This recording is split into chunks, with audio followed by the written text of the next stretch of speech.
Авторы Алмас Темірбай. Оқыған Анар Марсина. Мазасыз минуттар.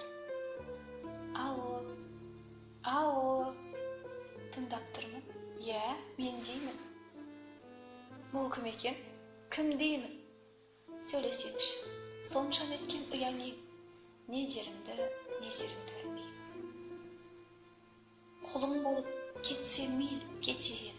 Сорым бұссын, бағым бұссын. Кімсің, кім? Не тілейсің?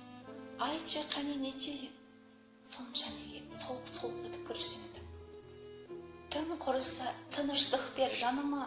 Ой, Құдай-ай, ойының башымын ба? Жазалауың басталды ма тағы да, мазалауың аз болғандай бұрында. Құдай үшін бір естіртші үніңді, ең бірінші және бәлкім ақырғы. Мейлі тіпті, айтпай-ақ қой шыныңды.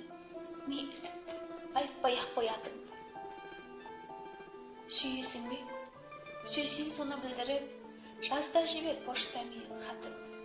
Қоймаш тек, қойма мені жындығым, төле десең берем қаламақыңды.